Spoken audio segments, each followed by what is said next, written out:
Hello.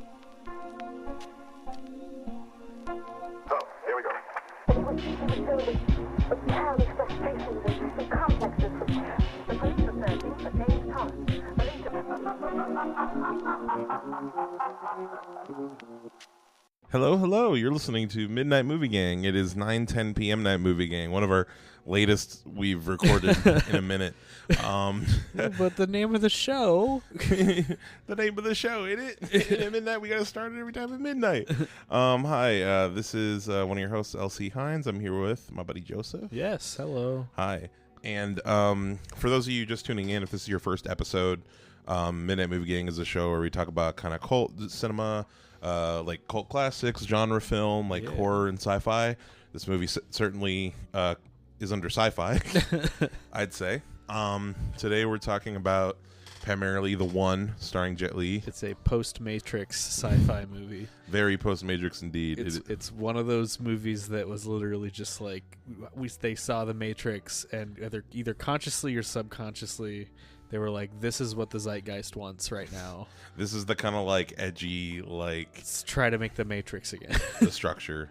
Even though like it is a very different sci-fi conceit than the Matrix. I feel like most of the things that doesn't come with the Matrix is its visuals. Yeah. And its emphasis on like martial arts. The martial arts, the black clothes, the soundtrack. Mm-hmm. Yeah. The way it's shot.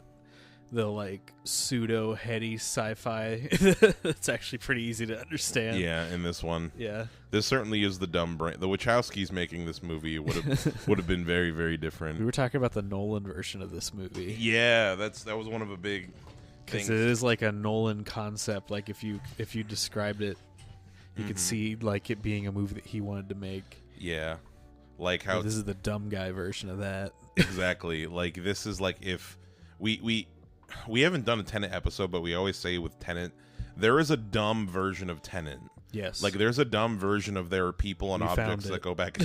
Yeah, no. Like whereas this is a different sci-fi conceit. I want to see what the Nolan. Actually, would you rather see the Nolan version of this concept or the this version of Tenet as like the dumb version of Tenet? The Nolan version of this. Really? Yeah. That's interesting. Because I don't want to just see a worse version of Tenet. That's true. I'd rather just watch Tenet, I think. A less interesting version of Tenet. I feel like the smarter version of this movie was Everything Everywhere All at Once. Yeah. As far as like they were hopping on that multiverse train like way before. Yeah, that's true. That's why there's a 10-minute long explanation of multiverses at the beginning of this movie. Very true. They give you the whole rundown. Yeah. Although it is still I can always begin to there's some weirdness with how the multiverse shit works in this movie, but we'll get into that. Before we get into the plot, I wanted to mention before we even talk about this movie really, we recently were guests on a buddy of ours podcast, a guest of ours, Arthur Howell of 2 Cents Critic. He is I don't know if he's the 2 Cents Critic or if, but I don't know. Maybe he's the 2 cents. We were guests on his podcast, and for that podcast, we watched the movie Feast. Yeah, you'll hear all of our opinions on that. On that in that show on the that episode, he told us is supposed to drop on August 7th, maybe earlier or later. But it'll be all over our socials. So I want people to hear my good word. Good word about. Your suggestion. I want people to hear that, and I want people to watch that. Indeed. So please got to go there to hear what it is. Please go check that out if it is past August 7th when you're listening to this. Yeah. But I wanted to talk a little bit about how since that episode, I've watched the Project Greenlight season of that. So to briefly explain to the people, the horror movie Feast was the result of a kind of like documentary / reality TV series in the early 2000s called Project Greenlight. Yeah. And basically Ben Affleck, Matt Damon, and Wes Craven, the boys. Nightmare Blunt rotation. Yeah. Went out and basically the premise of this show is they find up-and-coming filmmakers, writers, and directors, and kind of help them get funding, help them find like a distribution studio to help fund the movie, and like each season is like a making of that the movie they selected, and the movie Feast is the most successful result of all of those. It's the only one. Which isn't saying much. Yeah. So the entire season of season 3 is on YouTube. I think the whole show, but season 3 is the only one I was looking for. All of it is on YouTube for free in one like big 6-hour video. And I've been watching it, and I'm almost done with it, and it's crazy. Like, yeah, he showed me a few minutes of it, and I'm probably just gonna watch the whole thing. Yeah, it's like really interesting as far as like I've always been like a sucker for like I watch behind the scenes on like Blu-rays and DVDs, and like I love like stories about making of movies, and this is such an interesting version of that because like it's really weird to kind of watch a movie getting made in real time. Yeah, as far as like it's not like this entire experience was past tense. You know, like we're watching each step of the process from the director being chosen to it being cast, it being filmed. That's so cool. You know, and like you see all of the people who are assholes and villains within that. It's such like it really is a nice little universal way to look into like the process of making a movie by a major studio, and or at least a mid-level, because the movie had a budget of like $3 million. And it was made by Dimension Films and Miramax, I believe. Yeah. Which is like the people who did the Spy Kids movies and some like horror movies of the time. Fun fact, that's not the last time Spy Kids is going to be brought up in this podcast. Very true. But yeah, no. So like how a movie is made, and it was just like a really interesting. I recommend checking it out because it's like a really cool little like. Just look at movie making. Also, you get to see... That's our good word of this episode. That's our good word of this episode. That's our recommendation. Check out Project Greenlight Season 3 on YouTube. But yeah, let's get to the one. So, Joseph, what has been your experience with... What have you seen Jet Li in other than this? How do you like know of Jet Li in anything else? Man, I think I saw him in a martial arts movie that came out, like, I don't know, probably early 2010s. I don't remember what it was. I saw it in the theater. Mm-hmm. No, not really. I don't really watch a lot of martial arts movies though. Mm-hmm. So yeah, no real exposure to him until now, until like as like a star until like, this movie. Tonight. Something where he was like the main character necessarily. Yeah, I don't think so. I think the thing I might know him most for, like as far as growing up, was he was the Dragon Emperor in The Mummy 3. Tomb of the Dragon Emperor. Oh yeah, the worst one. Yeah. You know that Jet Li was super famous because his filmography has its own Wikipedia page. That is the sign. Or at least prolific, you know. Yeah, prolific. So yeah, a lot of martial arts films. Let's see, just looking at like some. Oh my God, I'm seeing like some years with like 4 movies in them. Oh yeah, no, he was working. Like especially like I talk about it as far as like that's something that I've slowly realized is super hard to get into like martial arts films, especially from like the 70s through the 90s, is because they made them so quickly. Yeah. Like, does that say Once Upon a Time in China and Once Upon a Time in China 2 in the same year? 1991 to 1992. Yeah. What in the world? No, like, dude, the Shaw Brothers, they were making like a movie a week. That's insane. Legit, like casting, filming, editing, done. That's scary. Like, yeah, no. That's cocaine. Yeah, no, it's insane. And that's one of the reasons why it's so hard to get into them as cocaine far as like in the membrane. Yeah, there's so many. I feel like the nice thing is that since there have been so many out, and there are a lot of resources just to point out the good ones. Yeah. Because the thing about it is that there's a lot of shit because there's thousands, you know. Yeah. No doubt. Yeah, I haven't seen Lethal Weapon 4, but yeah, I think that was like one of his standouts as far as like he was a bad guy in that movie. Hero is a great movie that he's the main character in. Oh yeah, he's in the Expendables 2. He's in the Expendables 1 as well. He's like one of the main. He's Badges of Fury. He's one of them. Oh, I think that's the one about Expendables 3. Yeah, Mulan. He was Good for him. I haven't seen a single Expendables movie, Live nor action. will I ever. Yeah. 2 isn't that bad, but Okay. that's really 2 is like passable. Like 2 is like the best of the concept brought to. Isn't the concept just aging action stars? Pretty much. Yeah. Just like bring all the 80s and 90s action stars back.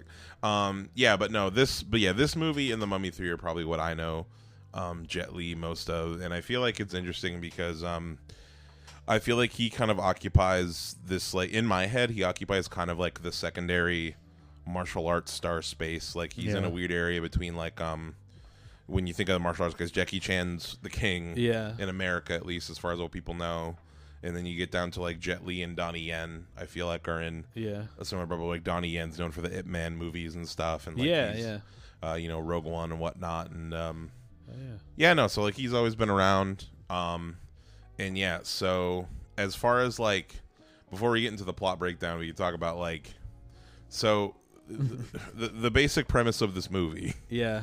It's honestly, being a modern movie audience, it should be pretty easy to understand. Yeah, especially with all the multiverse shit you're exposed to. Wasn't back then, apparently. Yeah. So in this movie, it's dealing with multiverses, and in Dig up multiverses. in the world of this movie, there are exactly 125 universes, no more, no less. And there's Jet Li plays this guy who is evil, who is going to each universe and killing the alternate version of himself. Yeah. Because it makes you stronger. Exactly. When one version of you dies, the life force, the fucking metachlorians. It is a concept built for video games. Yeah. Like, you kill one, you get stronger, but your opponent for the next time is also going to be stronger. Yeah, it is literally built for we talked about go from universe to universe is literally just different levels. It's perfect. Yeah. Actually, you know what would be I had said that a sequel to this movie in a video game form would be good. I think a prequel would be even better. Yeah. As far as like play as him like going through and killing like it'd be like a fighting like Sleeping Dog style. Like, yes. Yeah. Like in the middle. You could even start at the beginning, like when he first kills his first himself. You could have it be open world, but after every kill, you go to the same city in a different universe, so everything's slightly different and things are more difficult. Yeah, a little bit more difficult. Maybe there's like more level-based open world. Yeah, no, that'd be sick. Spider-Man Shattered Dimensions looking ass. Can someone please? Oh, that'd be so cool. Although there's fucking there's no market for it because no one talks about this movie. Well, just make the game. People buy it. Yeah. It's a cool concept for a game. Yeah. You don't even have to get Jet Li. Yeah. But yeah, so I guess we can get into the plot of it. Yeah, so Gabriel Yulaw, once an agent of the Multiverse Authority, which polices interdimensional travel, seeks to hunt down all variations of himself in alternate universes, which we talked about.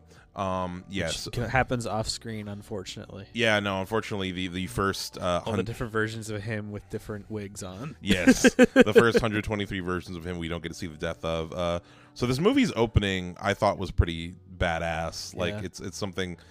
I feel like they because it starts with like you're in this prison in this like futuristic looking world. Yeah. And Jet Li is a prisoner in this prison, and you thought Hank Schrader is there. Yeah, Hank Schrader is there. It's like one of the main guard cops, and you thought that this Jet Li was the Jet Li we were following. Yeah, it seemed like. No, I think I thought he was the bad guy, but I was like I was a little. Because I thought every universe was just like happening at the same time, so I didn't understand why this one was like so futuristic looking. Mm-hmm. But I guess it kind of makes sense because, like, especially if you develop being able to look in other universes, like I was thinking about that as like you could look at the other universes and see what like economic systems work better, and what like you could steal the top technology from like each universe and just become like the ultimate one, which is kind of what he's doing. Exactly. Yeah, he's just like going around getting the best of all the worlds. But yeah, no, this version of Jet Li is being transferred to a different prison. Yeah. And he's in his orange jumpsuit and he's being taken down the wall by the guards. And the first kind of little sign of like the superpowers here is you see him like kick into one of the into one of the bars of one of the cells. Yeah. And it like bends like a bend. Like it shows that he has super strength. But I guess the other prisoners just absolutely hate him for his crime of going and killing other versions of himself in other universe. I guess that really just plucks a nerve. Well, this Jet Li isn't the Jet Li we follow. This is the evil Jet Li. Right? No, the one in the orange jumpsuit. Shit! Yeah, no, he gets killed. Yeah, you're right. He gets killed. That's what I was telling you, bro. Okay, yeah, you're right. Yeah, no. This is the one that gets killed. This is the 123rd. Yeah. This one's named Lawless. Yeah. Because it has to be a version of Law. Because so basically they're walking him through the parking lot, through the loading dock area, and the lights go out. And the cops all shoot the fuck out of this airman. Just completely destroy it. Yeah. For the first time. Exactly. And they're just going hard. And I feel like the sound design in this movie is done really well. Like in general, like the soundtrack is one thing, which we'll talk about in a second. We absolutely talk about that. But I feel like just as far as like the sound effect of all the punches and like the bullets, like everything is like very, like, you know, it's very tactile. You know, like I feel like yeah, it feels very 2000s action movie. That's for sure. Yeah. Sorry. It's all good. Bless you. I'm drinking my tea, by the way. My Joseph doesn't have tea, but nope. In a turn of events, I kind of felt like having some tea, so I made myself some Santa mug in my black Santa mug. It's my it's Yogi honey turmeric chai tea, good for digestion. And I'm drinking a mixture of 2 parts hydrogen and 1 part oxygen. You're drinking his water. Yeah. It's H2O. H2O. Indeed, that's some high quality H2O. But yeah, no. So yeah, they shoot the fuck out of this air vent. And Jet Li punches his arm punches through the air vent. Punches the air vent with a gun and shoots the alternate version of him in the head. And Jet Li, just a really good shot, I guess. It's just so great. Just seeing like an arm pop out. It really is ridiculous. And then he just kind of like pops out of the and guess what song starts playing? And cue the music. I forget what the opening song Let is. the bodies hit the floor. Let the body. Yeah, no. And he does like he beats the shit out of all these guys to the song "Let the Bodies Hit the Floor" by Drowning Pool. Yeah. This is like, this is early 2000s. Yeah, and like all the cops shoot at him, but he picks up the body of like one of the cops and uses that as shield. Yeah. And all the bullets are like CG and it's all slow-mo, and it's just so... There's so many charming old effects at this point. Like at this point, I don't even look at them and think they're like bad. I just think that they're fun to look at. They are. Like cartoons. They're very of their time, and I feel like they're like well placed. I feel like they looked pretty good for the time, but yeah, right now you can look at it nostalgically and like still enjoy like it. PS3 characters. Yeah. I mean, I also feel like another thing that really helps a lot of the effects in this movie, like we'll talk about it over time, but like I really have a big soft spot for this movie. Yeah. As far as like I see why. Yes, I grew up with it, but I also do think that it is just like genuinely a well done action movie. Yeah. With like some fun, stupid sci-fi elements. It's a fun watch for sure. Yeah, no, it's really short.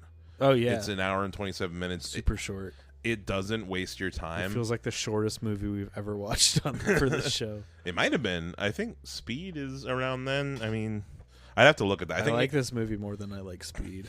I think Speed took itself too seriously. Yeah. Speed needed some of this dumb energy. Yeah, I needed to know that it was a dumb action movie. Mm-hmm. Yeah, that's fair. Yeah, no, Speed. Well, I feel like you get to the natural evolution of this because, like, I feel like, okay, Speed came out in the mid-'90s, and this came out in the early 2000s, and I feel like you can very much feel that, like, there are, like, a lot of, like, generic 90s action movies that take place in the quote-unquote real world. Yeah. And I feel like once we get into this early 2000s era of action, Matrix. The Matrix changed everything for the worse. Everything had to either be a little bit more intellectual or a little bit more extreme. I always think of Equilibrium, too. Equilibrium is in that era as well. Very, like, black or sunglasses, long trench coats, martial arts, slowing down time. Like slow motion, big kicks, big jumps. 2002 is when Equilibrium came out, and this movie came out in 2001. So, Equilibrium's cool as fuck, though. I mean, it's boring for most of it. I've actually never seen Equilibrium. Just watch the action scenes on YouTube. And that's all you need. Fun fact: the director of the one, James Wong, also directed Dragon Ball Evolution. Hell yeah. That was his last movie he directed. He never worked in that town again. And his only other 2 directing credits are for movies are the first and third Final Destinations. Wow. I mean, that's a pedigree. Those are the best ones of this franchise. So that tracks. I wonder what happened. Who knows? I mean, I guess Dragon Ball Revolution happened. Yeah. Evolution. Yeah, and I that guess kind of tanked his career. That happened and destroyed his career. I kind of understand why they would go to a director like him to direct an anime movie. Yeah. As far as like there are a lot of but then he made it as not anime as he possibly could. Yeah. He made it the most Hollywood thing ever, and he took away everything like unique about the IP. Yeah. And he homogenized it. Yeah.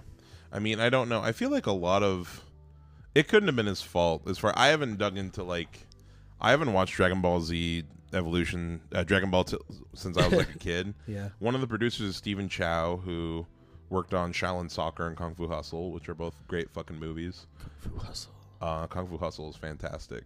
Now talk about that one is like an anime come to life. Like that's a really well done one. Same with Shaolin Soccer too. Sorry, let's get back into the one. So he kills himself. He beats up these guards so the bodies to the floor. He runs away. I could not believe that was real when it was happening. Yeah. He runs away from the cops on foot.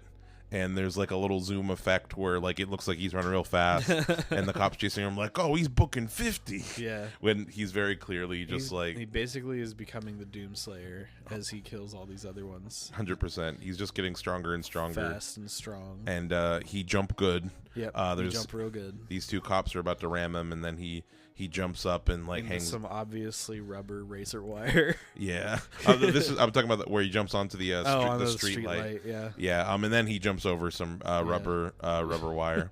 But yeah, and then we meet our two. I gotta remember these characters' names. We meet our two interdimensional cops or multiverse cops. Jason Statham as Agent Funch. They look extremely Matrix. Yes, very. They're in the all Matrix leather. Men in Black. Indeed, they are. And Delroy Lindo as Rodecker. They're wearing the dark leather full length trench coats. Yeah.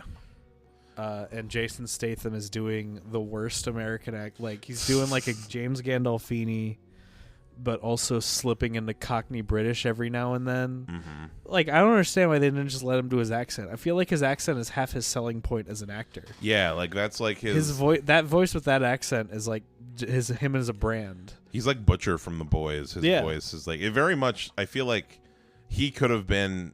If they made a movie of The Boys, he could be a good Butcher. But he's bad in this.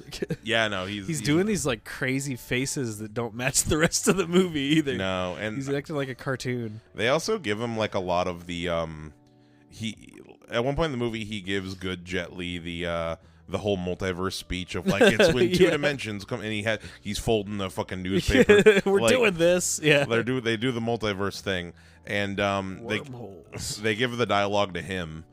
Which not the greatest choice, but yeah. So he's chased down by them. He's like the secondary protagonist in the movie. Yeah, that's true. It's weird. He's the only other character that has any kind of. He has like a little bit of a redemption, or he has like a little weird arc where like he doesn't want to disappoint his partner. Yeah, who's like his superior, like his elder or whatever. Yeah, it's weird. It is weird, and they kind of rush through it.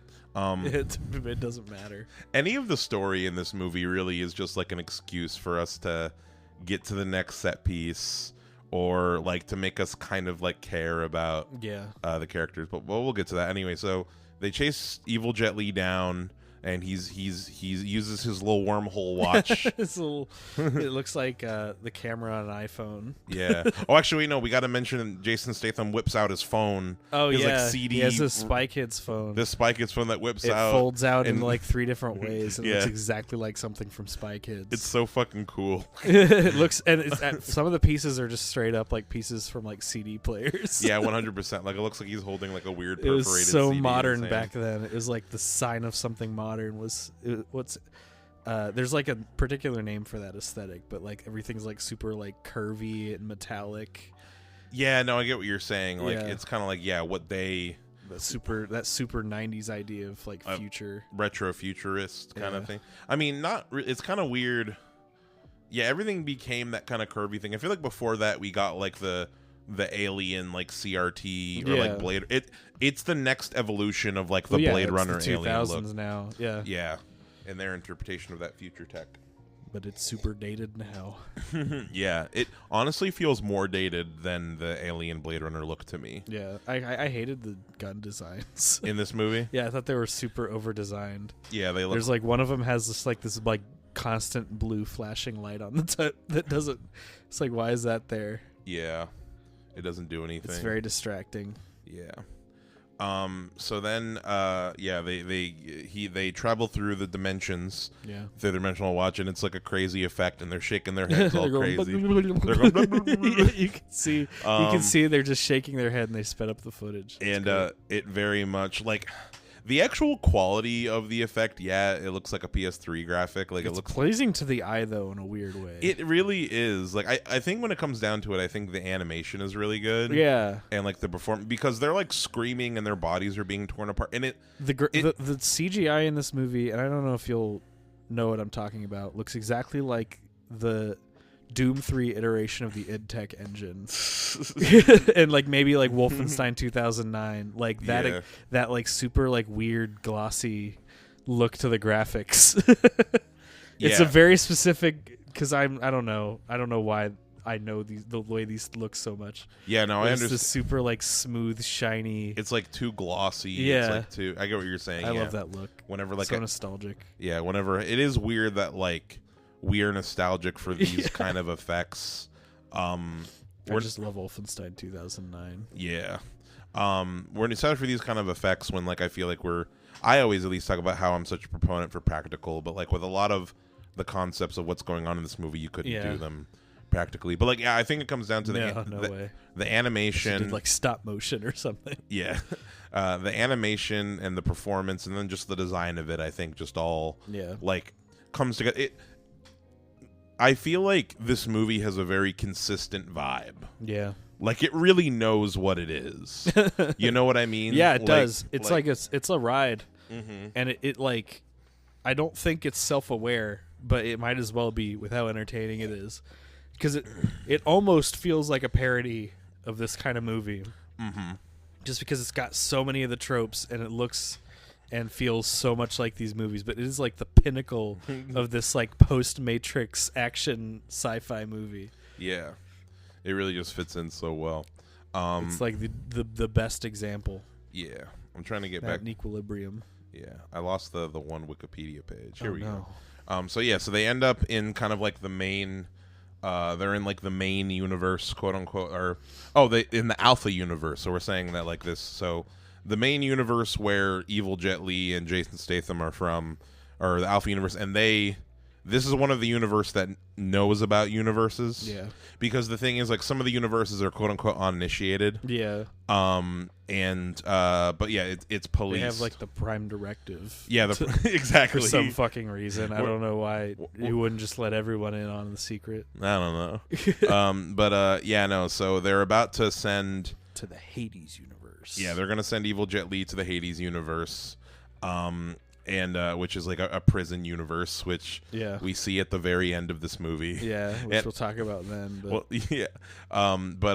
So he's about to be he's about to be sent, and there's kind of like a little. It's treated like an execution almost, where like there's witnesses that come in, and Jessica Rabbit, or his presumably his girlfriend, Cara Leongo as let's see, Massey Walsh is the character, even though her name is never said. Yeah. But Massey Walsh is the name of her in this universe, and she's Evil Jet Li's girlfriend in this world. She comes in wearing this like red dress, looking like Jessica Rabbit. Yeah. She looks exactly like Jessica Rabbit. Yeah, just 100%. She comes in the room. They cinched her waist. 100%. She looks like she get this like long male gaze shot going up her body, where they have like a little scanner, like a little metal scanner. When it goes over her boobs, it's like pretty much. It might as well have one of the guards just go ooga. Pretty much. But yeah, no. So Jet Li gives a little speech over how like I'm correcting the universe, like I'm Thanos, proto Thanos. Yeah, pretty much. Just like I want to talk a little bit about Jet Li's performance overall. Yeah. Do you have any opinions on his performance, as good or bad? I thought it was Jet Li. I think it was like below a C for me. Yeah. As far as his acting goes, I thought it was a little. I mean, I don't know. I thought it was fine. It didn't. Yeah. It kind of stayed out of the way for the most part. His performance. Yeah. I feel like I enjoyed him way more as Evil Jet Li than as good guy cop Jet Li. There's a moment, I don't know if we'll cover it, but There's a moment when he's like, I love this character. He's like flipping through the channels of the radio, and he's like, ugh, I hate all this music. And then he finds this fucking new metal station, whatever. I don't even remember what song it is, but he's like, hell yeah, and this is the music for me. He's like nodding his head along to it. It's like, what the fuck? Yeah, no, the movie's supposed to like. The movie's like looking at the audience like, yeah, we know this is the cool music. Yeah, like here's the thing. This movie loves new metal very much so. Everywhere. I just really enjoy this character. Like I think he's a fun villain is what I'm trying to say. I think it's entertaining. He's like comically evil. He's comically evil. You understand why he's doing what he's doing. And like he just always has this like evil grin on his face. Very kind of like Terminator energy. He's very he's super like the kids will even understand that this guy's the bad guy. Exactly. He acts like a Disney villain. When I was a kid, I didn't really understand that much, but I feel like whenever we're like, for me personally, the worst scenes in this movie is good Jet Li with his wife. Yeah, boring. And they're like just like little marital things or whatever. I'm like, I don't care. Well, it's like another like 90s 2000s thing where it's like he has a wife it's like Max Payne. He has a wife whose only service to the movie is to be supportive of him and then die. She doesn't really have a life outside of that. Yeah. No, she doesn't really. Max Payne critiqued that, but this did not. No, this movie just like whole ahead went for it. So he escapes, goes to our universe. Yeah. He goes to good guy Jet Li's universe, which they're the only two left. They're the only two Jet Li's left in the multiverse. To the cheapest universe to film it. Exactly. They were like, and that definitely is where I think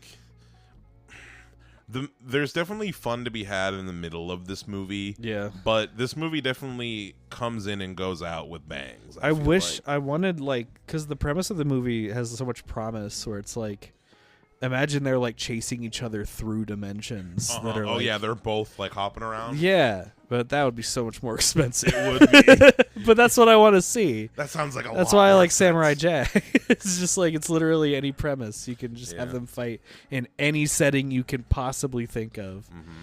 Yeah, but it feels wasted. This would make a really good this might sound stupid. Like a 90s high budget and like an Akira type deal. Yeah. Like Akira type anime movie. Yeah. As far as like, just have the same premise but with animation, like you were a bit less constrained in terms of like what if you did this with like a Spider-Verse type of like 3D animation? Ooh, that would be really cool and make something like. Because that's what I was thinking. Not to bring up Samurai Jack again. No. When I think about like if I want like a Samurai Jack movie, that's how I want it animated with that like super creative CGI. Yeah. No, that would be really, really cool. Because you have so much control now, you can just make Yeah. It would be a really cool short film. It would be. I think part of me is starting to feel like this might be bad of me. I'm getting a little bit tired of seeing movies rip off the Spider-Verse style. That's true. Well, there was Mitchell's versus the Machines, Teenage Mutant Ninja Turtles, the last Puss in Boots movie did it as well. Are they ripping off the style, or are they just like branching out of like realistic? Well, no, as far as like there are really two things about that style that I think of as far as like what makes the Spider-Verse style is like one, the low frame rate animation. Okay. And like all the altering frame rate animation to kind of like show an exaggeration of speed. Like that's kind of that's one aspect of it. And the other aspect of it is taking all of the things about 2D animation, like all the physical exaggerations and the little onomatopoeias and stuff, and making that and putting that into 3D. Like for me, I feel like that's putting 3D animation in kind of a box if they can't do that. What do you mean? If they can't do the stuff that all the other animation can do. Well, no, that's what I'm saying is like those two things, like the frame rate and then I guess to a certain extent making it look like it's a 2D thing, like Spider-Verse making it look like a comic book, or Ninja Turtles like looks like a like sketch drawings in like a high school journal or something, But that's two different things though. Well, it's still like taking like it feels like that feels like a pretty vague, like wide thing to do, right? Yeah. For me, it feels like like just making it look like something like another form of art. What I'm saying is like it specifically is trying to give 3D animation the look of physical art, as far as look like paper, almost, you know what I mean, like look like it's a comic, or look like it's physical drawings, you know, like that's really more, or like Puss in Boots, last Puss in Boots, and what Wish was trying to accomplish is like a kid's like fantasy book, or something, like a princess and princess, like Brothers Grimm kind of like thing. But to me, that feels pretty different from making it look like a comic book. Yeah, no, I mean, I get what you're saying there. I feel like anything branching out of like the realistic like Pixar look, you're gonna be trying to emulate some different kind of art. Like you're making something entirely new is gonna be pretty tricky. Yeah, I don't know. For me, it all feels like it spawns off of Spider-Verse. I do think Spider-Verse like started a trend. I'm pretty happy with, like, the reason I'm pushing back is because I'm happy with like 3D animation doesn't just have to look like a Pixar movie anymore. Like we can branch off and make it look like other stuff and like take advantage of the medium. Yeah, no. I think my problem I might be having with it is because like I feel like I hear a lot of people going like, oh, what if they took this IP and did it like Spider-Verse? Yeah. And I feel like it doesn't necessarily work for like everything. Sure. Like where some things it feels so natural. Like, did you see that like test footage of the Batman Beyond thing? Like they did, there's like, I forget if it was fake or if it was fan made, but there was this thing going around where it was like a little like 30-second or like minute long clip of like Batman Beyond, but it looks very Spider-Verse-y. Yeah. And it looked cool, but I'm kind of like, I don't know, like I want it to have its own identity. Like I think with comic books it's tough because automatically when you take that style and put it into a comic book thing, people are going to associate it with Spider-Verse because it's also comic books. Yeah. So, I mean, like I to me it reminds me of like, God, I keep bringing up Doom today. It reminds me of like when first-person shooters started coming out, everyone called them Doom-likes. Mm-hmm. Oh, yeah. I like, know what you're saying. Yeah, they called them, like, Doom clones. It just feels like they did a new thing, and now anything similar, we're automatically going to compare it to that. We need to give it more time for it to have... Yeah. I can see that. I see it as... Because, like... You wouldn't call like Shrek a Pixar clone. That's true. Like it's just everything. That's just what everything looked like for a while. And now that we know that we can do different stuff, and people will watch it. I don't know. I like that it's starting to branch out. It might not all be like different enough, but I'm glad to see the change. Yeah. But yeah, I see what you mean. I would like to see Samurai Jack done. I want to see it done. Not in 2D animation, in 3D animation, but I don't want it to have it be like realistic looking. Do you think that a live action Samurai Jack is possible? I don't want it because the art in that show is like half of why I like it. Mm-hmm. Like the very like exaggerated art style. And we were just talking about the other day how like something that's really unique about Samurai Jack is that they can really take inspiration from so many different literally sources. Anything, like from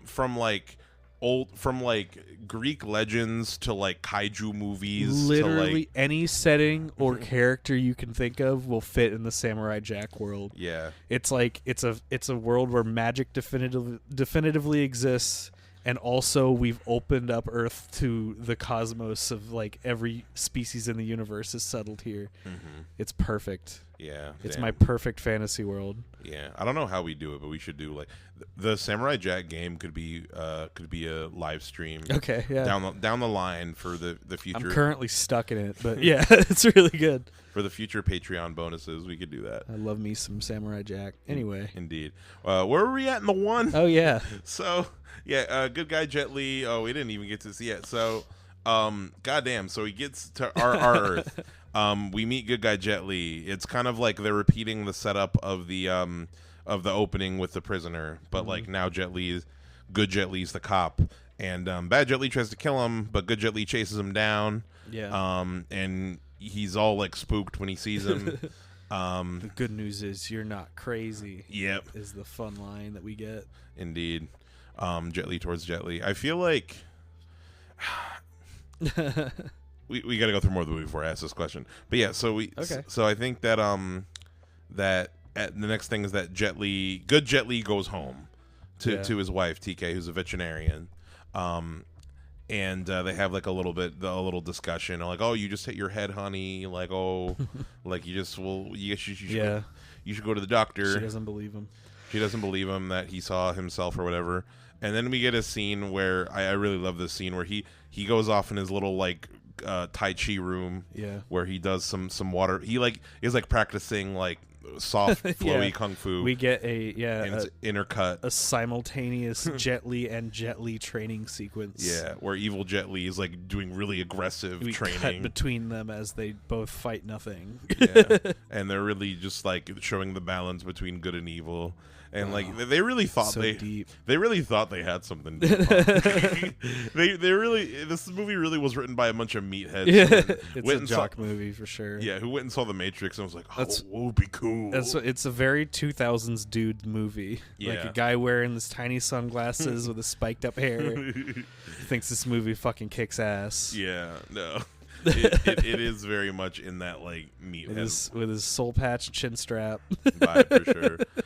So what I was gonna ask is, how do you feel like they handled the effect / like just the workings of like having two Jet Lis in the same scene? Sometimes it worked, and sometimes it really just did not feel like they were in the same room at all. Yeah, no, like oftentimes I feel like for most of this movie, you straight up don't see them in the same frame. Yeah, like it's very much like they're in opposite ends of the room, so the camera switches. I think what helps is that they do a really good job with like with the continuity of the action. Yeah, as far as like, and I wonder kind of how that, because like there's scenes where they kind of flip back and forth in the same room, and like somebody shot something over there. There's people running over here, and when we flip, we get a nice amount. I think that's a lot of what helps is that like these rooms that they're in where they're with each other aren't just static. Like there's things blowing up, people running away, like explode. There's some weird effects happening here and there, but I think most of the bad of doubling effects and like the face transpositioning comes at the end during the big final fight. Yeah, I think is where the worst of it happens. So they do some training. Good guy Jet Li goes to the hospital to have an MRI. Yeah. While he's in the MRI machine, bad Jet Li comes out of the corner, and the bad Jet Li. I'm not gonna remember. It's like you gay blah, you law, lawless. Bad Jet Li comes in and threatens to kill the MRI technician, who like really is just trying to like get through his day at work. Yeah, like all the hospital staff are guy like, kind of looks like Buster Bluth. Yeah. Then Jason Statham and Delroy Lindo pop in. They have a little shootout. Good guy Jet Li hops out. Gun gets stuck in the MRI with the magnets. The gun gets magneted into the MRI, which is pretty cool. Yeah. I don't know if that's exactly how that would work. I think it is. It's an interesting setting for an action scene in an MRI room. Yeah, I haven't seen that before. Yeah.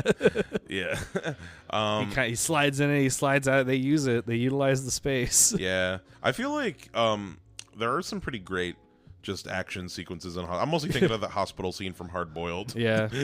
How that's true. They fucking destroy that hospital. Yeah, the MRI shoots out smoke at some point for some reason. It just like shoots like steam it's a steam engine for some reason.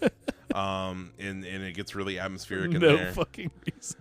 And they see, unfortunately, both the Jet Lis are wearing the same all black fit. Yeah. Like good guy Jet Li could have just changed his odds clothes. of that. Yeah. And they see bad guy Jet Li on the cameras, and then shock, they think it's good guy Jet Li. And when he runs into his wife and his cop buddies, they think that he's been doing all this violence, and they think that like, are you okay? Like they think he's mentally unstable. And then there's a really funny scene which feels very Jackie Chan, as far as like Jet Li like kung fu's and like handcuffs them all. Yeah, that does. It felt together. It felt like way lighter than every other action scene in the movie. Like it felt like a comedy Jackie Chan. Exactly. Like it felt stunt scene. It felt very like it was well done and it was funny, but it definitely he cuffed them all up. Didn't necessarily match the tone. I think that if this movie was rated R, I feel like it would have stood the test of time much better. Yeah. Because it is like, the fight scenes are cool and the action's well done, but it is it is there's no blood in this movie. I don't. When he picks up those two motorcycles and and smashes that guy, it would have been a lot gorier. Exactly. I mean, there was no gore. He just kind of stood there like, ugh, and fell down. Bless you. Yeah, they like bent the motorcycles. Yeah. He was like a Terminator. Yeah, no, but I want the Grindhouse version of this where Jet Li, because he's got super strength, like I can just imagine him just punching through people and shit and tearing people's heads off. Exactly. Tearing their spines out. Mortal Kombat shit, you know? Like I want evil Jet Li as my my main character in Mortal Kombat. Yeah. Sorry. But yeah, there's a little hospital action scene. Both the Jet Li's escape. And good guy Jet Li tells his wife TK to meet him at his at their house, which her name is TK. Tonky Kong. Tonky Kong. I don't think they ever say what it stands for. I think she's just TK. 1 second. Yeah, Carla Gugino as TK Law. And then she's Dr. Carla in the Vet universe, which we'll get, or the last universe we'll get to. But yeah, no. So there's a little scene of tension where she's in her house, and there's cops in the house, and there's a Jet Li in the roof being like, "Honey, give me my gun." Yeah. And she does a little fake out, which you caught on to right away. And she's like, "Oh, like who would have thought that we'd meet in that bookstore, and then we'd we thought we'd get to this point when we met in that bookstore, remember?" And he's all like, "Yeah, honey, it sure is great." What an idiot. And then she points the gun at him like, "No, fucking, we didn't meet in a bookstore." No, dummy, we didn't meet in a bookstore, you stupid. I know you're not you. He's evil. And it's revealed that he's evil Jet Li, and he's all like, "I'm going to kill you." He's just in the vent the whole time. It's really funny. It is a really funny scene. And good guy Jet Li is making his way through the yard while this is going down. Yeah. And then evil Jet Li has TK, his wife, up against the window where good guy Jet Li can see. Yeah. And he fucking kills her. Yep. And I forgot that he kills her. He killed her, and that's his motivation. She died, and that's what she does in the movie. Yeah, she dies so that good guy Jet Li can have the motivation to really. He's got nothing left to lose. Exactly. He's a man without. No, he's angry, sad. Anything holding back. It's a vengeance. It's a John Wick. Yeah. Yeah. No, he's hardcore now. Yeah. So basically, there's a little bit of a split sequence here where Delroy Lindo goes after evil Jet Li, and Jason Statham goes after good guy Jet Li, and good guy Jet Li catches on and basically like forces Jason Statham to tell him what's going on with like the multiverse and the whole. And then we get an explanation, a really long fucking explanation, where I was just distracted the entire time by whatever's going on with Jason Statham's accent. Yeah, he's like trying to be American, but it's just not working. And you pointed out he even like looks a little bit like James Gandolfini, so he's almost like trying to do a Tony Soprano accent. He's trying to make like his impression. He's trying to make his voice like overly gravelly. It's so weird to make him do that accent instead of just letting him be British. Yeah, it's just fucking odd. Weird pick. Yeah. But then so then with evil Jet Li, that's when we get the scene where he goes to the radio stations and finds the song. Yeah.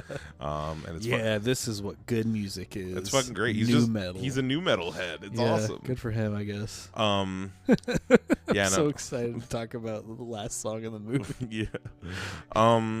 So we get that evil Jet Li kills Delroy Lindo, and then Jason Statham and good guy Jet Li team up, and there's a little scene where they're getting gas at the gas station, and the gas station attendant turns out to be Delroy Lindo's alternate self in another universe. Can you imagine being a guy just managing a gas station, and you find out that another guy in another universe is like some interdimensional super cop, like interdimensional detective Blade Runner like type shit? Man, I could have been that cool. That would piss you off so bad. It's like, and I'm running a gas station. His life is probably much calmer as a gas station. I'm sure. That's why this Prime Directive stuff pisses me off. It's like, man, we could have so much cooler stuff, and they're just not letting us. No, because they're all like, the universe must maintain balance. Whatever. I feel like equilibrium, if you will. You know, now that I think about it, we don't really learn a whole lot about how this like multiverse like civilization functions, for because there is like a community. It doesn't matter. It doesn't. But like there is some like fucking Federation of Universes journal somewhere where like some guy who worked on this movie, a writer or somewhere, who like had it all laid out, like how, like, I want to know how the first multiverse like combination happened, and then how the fuck is there a whole universe that's just a prison? Yeah, that's the part that confuses me the most, I think. It's like got all these like weird pyramids and like weird alien architecture on it. And you said it was exactly like the scene in Alien vs. Predator. Yeah, it's exactly the same shot. Where the Predators you can put them side by side right here, where it's like the Predators fighting off the aliens versus Jet Li fighting off the prisoners. Yeah, it could be the same thing. The camera moves away from like a pyramid that they're all falling off of in some kind of weird alien hellscape. Yeah. It's the same shot. Which one came first? This came first. This came first. Fucking alien. Yeah, so AVP. Predator stealing that shit. Yeah. Yeah, Paul W.S. Anderson definitely fucking... What a hack. Saw that and was like, hey. Yeah, so they talk with the gas station attendee, and then we get to the final fight arena in this big factory where we don't know what kind of factory it is, but it's a big old factory. Yeah, the machine factory. It's very Terminator 2. There's like these big cartoon machines. There's one that just has like big, like 4 big gears like that piston just turn. Things. Yeah, and then there's these big impractical pistons that go like alternate. Mm-hmm. It's like a weird 30s cartoon factory. Mm-hmm. It's like, and then we get this like unnecessarily long establishing shot of the factory. Yeah, we hang on it for very long. Mm-hmm. It's like something will happen here. Yeah. So we're at this factory, and then Jason Statham gets his fucking legs broken. Yeah, but he's still walking around later. Whatever. Who cares? Yeah, no, they're kind of skulking around this factory for a minute, and we're both just like, can we get to the boss fight let's now? Go. Yeah. And then like literally round 1, they're standing at the opposite ends of like a 2D of like a bridge in the middle of this factory. And one of them takes the top part of the evil Jet Li takes the top part of his jacket off, so he's got a gray shirt, so you can tell them apart. This is so the audience knows that I'm the evil one. Indeed. And we get what I think is honestly a pretty cool fight scene. Yeah. I definitely think that's great. I definitely think that big Mortal Kombat influence here. Big Mortal Kombat vibes. We get the like to the side shot of them like fighting like it's a fighting game. Exactly, like it's great. Is straight up. There's a lot of like wire work going on where like they're doing these impossible moves. These like, I think literally one of them does like the Liu Kang bicycle kick. If he doesn't become, spoiler alert, in his new universe, if he doesn't become like a vigilante between movies. Wait, who? The good Jet Li or bad Jet Li? Good Jet Li. Good Jet Li. Now that he's like a god. Now that he's in the fucking. He's a Doomslayer. He's like almost a god. Yeah. Dude, yeah. It looks like not everything's all good in the fucking Dr. Seuss universe. Yeah. Also, presumably, there's a lot with the ending, but presumably there was another alive Jet Li in that world. Probably the one with the blonde beach and he hair. got killed. And he got killed within the last 2 years. It almost definitely was the one with the blonde Beach Boy hair. That's exactly the one I think. And maybe it's possible that like he knew TK, who she also plays evil Jet Li's girlfriend, Jessica Rabbit. Yeah. So it's like, okay, so y'all they're just together, which doesn't make any fucking sense. Yeah. Like the things would be so different if like with established universes, like they're not expanding. They would all be so radically different that they'd be unrecognizable from each other. You can't think about it that hard. You can't think about it. Okay. Yeah, no. So. Yeah, that's true. This isn't that kind of sci-fi. No, don't think about it. No. This isn't Nolan's The One. Yeah. They have this cool fight scene. There's a sick part where they destroy one of the big piston machines, and it's like shooting out a bunch of sparks and embers. Yeah. And it is a really cool visual. Like So whenever Jet Li fights super fast, one of them fights super fast in this movie. Yeah. Everything around them slows down, and in this scene, Oh there are my all the god, this was like most of this movie I liked like sort of pseudo ironically, where I'm like, hell yeah, this is so cool how like 2000s it is. This scene is genuinely a fucking sick idea. There's these sparks flying all around. And they have a fight scene, like they're moving at normal time relative to the camera, but the sparks are moving in slow motion all around them, so it's like you are with them on their speed level. It's such a cool concept, and it's a little bit cheesy, but it's like I'm vibing with it. I'm like, I'm there. Yeah, same. No, it's a very cool scene visually. Like once again, built for a video game too. Very much so. I think the two things that lend itself to the action in this movie really well. One, there's none of the shaky cam bullshit. Oh my god! Like, yeah, you're right. All of the action. Yeah, like all of the action. And this is around. When did the first Bourne movie come out? Because fucking Bourne Legacy ruined everything. Yeah, no. Equilibrium didn't have that. The Matrix didn't have that. We can fucking see everything. Shrek didn't have that. Yeah. What other movies have we brought up? Spy Kids didn't have that. Oh, not Bourne Legacy. Bourne Identity. Bourne Legacy is the one with Jeremy Renner. Well, yeah. Bourne Identity 2002. Yep, a fucking year later. Yep. a year later. later. And orange. And Matt Damon ruined everything. With Feast. Indeed. It was all his fault. But yeah, so yeah, no, the smooth camera work and just in general, like, you can tell for the most part, like, it's Jet Li doing all of his own stunts. Oh, for sure. Like, you know, he comes from the same background as, like, a lot of these martial arts guys over there. Like, they're just so physical, and the shit they can do with their bodies is just so... It's fun to watch. Yeah. What do you think... In your opinion, why do you think the trend of, like... I feel like for there was this period in like the mid 90s to like kind of early 2000s where like martial arts actors and like martial arts were like a heavily implored part of action movies. Like there was kung fu all over the place, you know, as far as like, and I feel like it kind of stopped at a certain point in action movies. And like, why do you think that is? I think they kind of fizzled out because I think that people just kind of lost interest. We kind of... Hollywood kind of found its groove with like superhero movies, I think. Like it kind of found like this is the kind of action movie that people want to see the most. So let's just make mostly these. I'd also argue that Transformers killed it as well, as far as like. So as far as like having two things fight in a movie, they were kind of monopolized by these big, huge CGI movies. Yeah, I was based on IPs. Yeah, like it became more about action movies. Became less about like how much cool shit can you have on screen, but like how much VFX can you shove onto the screen? Yeah, like how good can your CGI fill the rest? You know what I mean? Yeah.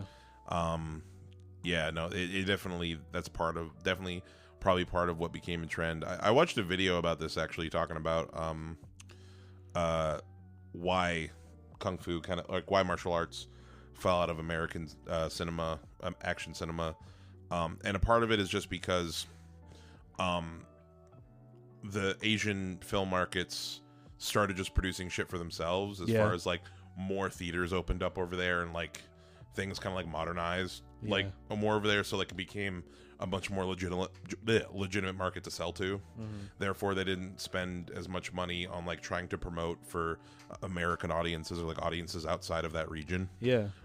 Which is why, you know, there is like a lot of like really good movies that like kind of only came out there. Like you look at like, I know it's not a martial arts film, but like no one in America knew about Old Boy for a while, you know what I mean? As far as like it was kind of this contained, like, you know, and I know that like Korean cinema is like a whole different thing, but like as far as like for a while there, like it was more contained in those markets. And now the way that we kind of see like Asian cinema coming back into America is through these dramas and through like a lot of things like that, but not necessarily martial arts movies. They kind of all fell away. Bummer. Yeah, I don't know. Monkey Man is kind of a martial arts movie. True, it's got some of those elements in there. Fucking love Monkey Man. Monkey Man's really good. I want to rewatch Monkey Man. Monkey Man came out on 4K and Blu-ray. I've seen it twice in the theater. Yeah, you saw it twice. Oh yeah. Yeah. Right. No, It's so good. Yeah, I gotta buy it and rewatch it. That's definitely one Music, yeah. But we did an episode on that. We did do an episode on that. Go back and listen to it. But yeah, no, sorry. So with the one, yeah. So the Jet Li's, one of the Jet Li's gets the top of his jacket burnt. Yeah. From the fire. Yeah. And then the wormhole opens and they get sucked back into the Alpha universe. And there's a little bit of a short, like, which one's the real one? Yeah, but the audience immediately knows because one of them has a burnt jacket and the other has a tied off jacket. Yeah, one of them like at where it's not really a mystery to the audience. Exactly. So they take the wrong Jet Li and oh shit, my headphones. They just take the word, like one of them shows up and points at the other like it's him, and they're just like, yeah, he has no reason to lie if it's the other way around. Yeah. He's like, it's okay. And then in reality, they probably would have sent them both. Yeah, that's true. Yeah. And then figure it out later. Or like sent one and just killed the other. Yeah. Yeah. Well, then that remaining one would be the one. That's true. That's the whole thing. Is just that they just throw them in prison, I guess. Throw them both in prison. Yeah. And make sure they die at exactly the same time. Send them to the prison universe. Why just put them in a prison in your universe? Yeah. Well, they got to make sure that that's an extra high tech, like locked up prison. They send all the homeless. How are you gonna get out of there? Yeah, they do send all the homeless there. People to that universe. Yeah. What do these people do? Yeah, I'm sure that like I don't think they like killed 123 people. I'm pretty sure the standards of law. Yeah. In this like fucking fascist ass Starship Troopers multiversal like civilization. What did they do to get damned to hell by society? Yeah. So Jason Statham sees the fucking tan line of like where his good guy Jet Li's wedding ring was because he took it off. He's such a loyal husband. Because he's such a great husband and recognizes that's good Jet Li, and he's like, oh no, it's him. So they send bad Jet Li to the Hades universe, and then they send good Jet Li. We see this first. They send good Jet Li to the Dr. Seuss Cat in the Hat universe. Yeah, where everyone's it looks like exactly like the Cat in the Hat movie. The way everyone's dressed, the way the cars look. The cars are really. Goofy it also looks looking. A little bit. It's sort of between that and Back to the Future too. Yeah, you're right. I feel like if this movie had a little more money. Just a little That's more all money. I want. That's why I fucking. They could have even had. Remember Multiverse of Madness? Yeah. It's like, wow, this is really cool, and then we're just gonna hang out in one universe for a little while. That's when I'm like, what? You're not giving me what I came for. I would have even been cool with like a sequence like where the Jet Li's like a 20-minute sequence where they're hopping around to a bunch of different universes. Yeah. Like they run through like I don't know like a medieval looking one. Yeah, exactly. And maybe like a fucking I don't know, like a really like wasted premise. Yeah, they needed like $200 million more dollars. Underwater mermaid universe. I don't know. I'm not. Give me Valerian vibes minus Valerian the writing. Oh my god, I haven't seen that movie since it came out. I saw Valerian. Watch it very high and ignore everything everyone says, and it's a really cool movie when you do that. Yeah, I haven't seen the movie since it came out in theaters. I have such a soft spot. I have such a soft spot for it, even though the characters are unlikable and the story is bad. Everything else is so fucking cool. It is very cool looking. Don't look up the director. Luc Besson. Yeah. Don't look him up, and it's a really cool movie. Yeah. But yeah, no. So yeah, and then good guy Jet Li runs. A dog gets hit by a car. Dog gets hurt. Yeah. And he brings the dog into the nearby vet's office. And what do you know? That universe's version of his wife is there. So bad Jet Li gets sent to hell. Good Jet Li got sent to heaven. Yeah, which we don't even know if this woman, did she know the other Jet Li? Isn't she going to be like, oh my god, you look like my boyfriend that died? Also, he's not from this universe, so there might not even be compatible. Imagine that. Yeah. If I were to write the sequel, if I were to write the sequel, they would not have gotten together, and that would really fuck him up. Yeah, because they just don't fall in love because they're just actually different people in different universes. Yeah, fucking A. Just have him like really like bummed out. Meanwhile, evil Jet Li is like king of hell now. So they're like, they actually ended up their roles are out reversed. Pretty much, and he becomes the new bad guy, and here's what it would be: good guy Jet Li would go to the Hell universe to try to become the one because he's lost everything. Exactly, try to take evil Jet Li's throne. Yeah, that'd be sick. We could do more like interesting interdimensional travel, and then they just end up in the real world again. You hear that, movie makers? Hear that? Wasted opportunity. Wasted opportunity. Dimension. I know. Interdimensional movies are kind of starting to fall out of favor. I think people are getting tired of it a little bit. We need to bring it back to its roots. Yeah, it just feels.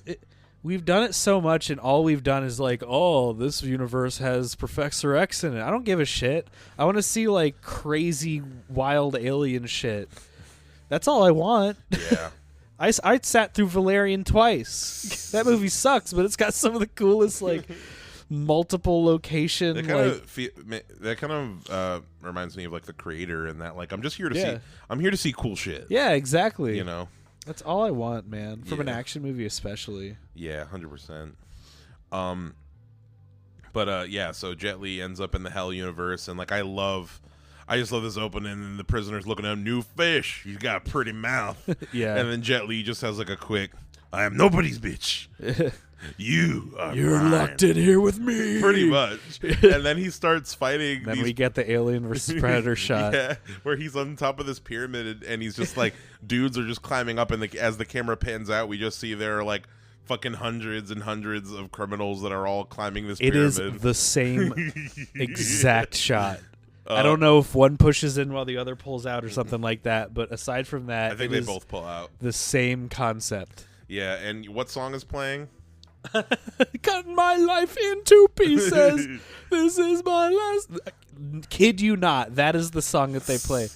There's another scene that uses Down with the Sickness, by the way. We skimmed over that. Yeah. But yeah, no, Papa Roach is the song this movie goes out on. And it's fucking epic. It's burnt. This ending is burned into my brain. I fucking love it. And the reason why, the whole reason why we watch this movie, why I thought about this movie, is because this movie reminds me of the ending of Sword of Doom, because he's just stuck in this eternal battle of fighting the results of his badness. And I want a samurai version of this movie. 100%. They find like a mystical portal into other realms, and there's 123 of them. Oh, that'd be sick. It's called Samurai Jack. But yeah, that was the one. Joseph, yes, I want to say just your overall like feelings about this movie. Like, what are like, you know, just where are some areas you think you could see improvement? Like, what would you like to see out of a sequel? Or like, honestly, if I changed anything, it would ruin the immaculate 2000s vibes. Yeah, like I don't even know if I want to change anything. Honestly, like this doesn't need to be anything other than what it is. Like it was a very fun watch. Yeah, yeah. It very much is just like a perfect movie of its time. I think the only thing I would want is, like we had said, a video game prequel would be really sick. Oh my god, it needs like a video game adaptation of this concept. Yeah, 100%. Or like the Christopher Nolan version, the Smart Man version of this premise for sure would also be very cool. Very thoroughly thought out. Like thinking about like all all the nuts and bolts version, all the ins and outs. Yeah. Yeah. I guess the closest thing for me, actually, now that I think about it, is like, I just thought of there's another property that uses a finite multiverse thing and does it really well, and it actually is like thought out, and like it's kind of you ever heard of the TV show Dark? Maybe. It's not an action thing, but it's basically, it's been described as like Stranger Things but time travel. As far as like it's a show about time travel. It's a German show. Like the show they have there is an English dub, but it sucks ass. But basically it's like in this small town in Germany, and there's some like weird time travel shit, and I think it had 3 or 4 seasons, and it wrapped up really nice. Like but like it dealt with like there's very specifically a finite amount of multiverses for this very specific reasoning. Yeah. And I thought, and that was one where it was like it actually made, like they actually thought it out, and like the physics of like, okay, that's what I like. Yeah, it's a smart guy version of but this is one of those like 2000s wouldn't it be cool sci-fi things where you take all the cool stuff and you ignore all the stuff that doesn't make any sense. Yeah. Yeah, so let's talk about what prop do you want from this movie? Ooh, I feel like there's some good choices. I'm tempted for the phone, but the phone's not even real. I just want like the physical part where it's the disc that shoots out. That's all. You can have that. I want the phone. I kind of want the long 2000s leather trench coat. The Matrix trench coat. Yeah, and I'll wear it with my tiny sunglasses. Yeah. and I'll be like, I'll wear a shirt that says something about how I'm a hacker or something like that. And you'll be like Neo from the Matrix. Yeah. Sit on my CRT monitor with my IBM computer. Hell yeah, just all retro. Yeah. Yeah. Speaking of retro, I wanted to talk about, this is not related to the movie at all, but so like recently, you know this, but like recently, folks at home, I've been looking into like a lot of VHS stuff. Yeah. There's I've been following a couple of creators, people who basically take modern movies, put them on VHS, and like make these really cool custom covers with like retro looking artwork. Yeah. And make them look distressed, like they've been sitting on shelves for years. And one of the more popular ones out there is this one called Death by VHS on Instagram. You can check out his shit. It's cool. It's good art. And the reason I bring it up is because I've been like really thinking about getting into like collecting some, getting into this community. I was even looking at my, Courtney bought me last Christmas this Alien light up VHS thing. Yeah. This like Blockbuster box thing. And cool. I love it, but it's not something that I would necessarily like collect. But I've just been seeing this come up a lot, and I know for a fact that it's becoming more popular because, and the reason I'm talking about this, so there is a creator on YouTube who, he also has a podcast, and I want to try to interview him on the show, and I think it's possible. He's got a much bigger following than us. Please talk to us. This guy, Jeff Rousseau, his channel used to be called Films at Home, and his whole physical media and like home entertainment is like his entire channel. Like he'll like talk about like he reviews 4K Blu-rays and like the HDR on this one is like, you know, so and so, you know, and like, oh, like the Dolby mix for this one is, you know, like that's his whole that's interesting thing. Literally today, he uploaded a video talking about like this kind of like rise in VHS sales and like this resurgence, and he talked about Death by VHS and these other cool. And I'm like, oh my god, it's not just me. Like, you know, like other people are going through this as well. Other people are feeling this vibe as well, and he was showing. You need to nab yourself a VCR CRT combo. I do, but before they're all gone, dude. That's true. You might have to make those long drives. You know what? That's a good point. Yeah, because it is becoming more popular of a thing. They're not making any more of those. No. Well, I mean, damn, if it become, he was saying that VHS is going to become as popular as like, or he in the video he said that like it's gonna be like vinyl, where it's gonna be. Oh, actually, you know, a big one that I didn't know that is actually really cool. Walmart, like the company Walmart, is releasing specifically a like a special edition Terrifier 2 VHS as part of like a and it's not by like a small company, like it's like Walmart is doing this release. What? Yeah. Because that's weird for their brand image. Well, it's crazy because, you know, Terrifier 2 isn't exactly the most advertiser friendly property. It's crazy because Walmart, in terms of the physical media switch, by the way, I don't know how I'm gonna do it, folks at home. So I recently, you'll see soon, probably by the time this episode, actually definitely by the time this episode comes out, we're launching midnightmoviegang.com. Check out the website. A whole ass website. By the time you're hearing this, it should be live. It's got stuff I drawed on there. It's got stuff that Joseph drawed on there. It's got more stuff. And I'm trying to figure out a way to have it like something that you need to go to. And I want to try to bring physical media more into the fold of like the content of the show. Yeah. And like I don't necessarily, because it's, I don't know, like it's an important thing to me, and I feel like it's like a community that like would be really good to somehow get involved with on here. And I'll figure it out, but yeah. No, but like the reason why Walmart has that is because Walmart, so you know how Best Buy stopped selling physical media altogether? Yeah. Is that weird? All of the distributors and like all of the like, so Best Buy used to have the exclusive on steelbooks and stuff. Like Walmart took all of that. Yeah. Walmart is literally doing the same steelbook stuff that Best Buy was. and they're kind of like re-expanding back into that physical media space. Wow, good for Walmart. Yeah, this giant evil company. Good for them. Yeah. Finally, a win for Walmart. Yeah. But it's just interesting, this whole like VHS thing, and the reason why I bring it up is, and the reason why it's hard to get into it is because, like I told you, what I understand about vinyl is like, if you have the right equipment, vinyl can be a really high fidelity format. Yeah. Like just as good, if not good, than like streaming or whatever. But with a VHS tape and like cassettes and shit, you're not going to get past like a certain level of quality, you know, that like you can easily surpass like on streaming or whatever. And it's just, I don't know. It's a weird one, but yeah, like you said, I got to nab You gotta get you one. I got to nab a VCR and a. If you want a road trip to get a VCR CRT, I'll join you. I specifically want.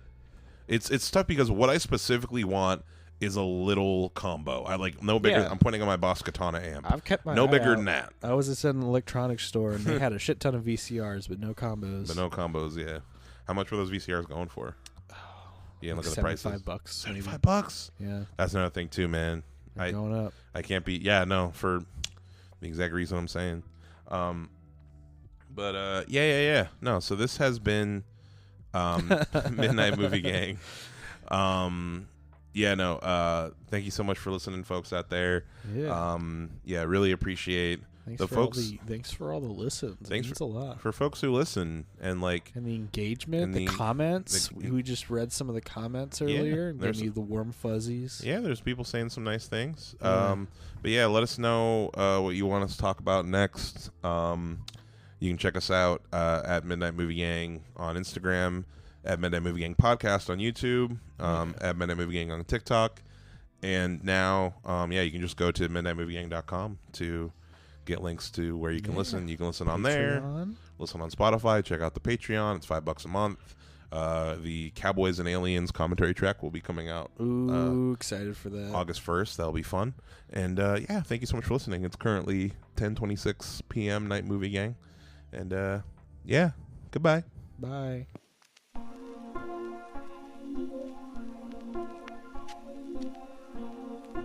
So, here we go. The child expectations and the complexes the police researching for James Thomas. Police have a number of things with him. And her partner is the horrible murder of Walter. We grant everybody that I'm here to hold on. Oh, please tell me where they've gone. Please tell me. Sorry, I don't know. How long is it? How long could I got in here? 3 tickets to Albany on 6 o'clock train tonight. What do you think? Special agent, special agent.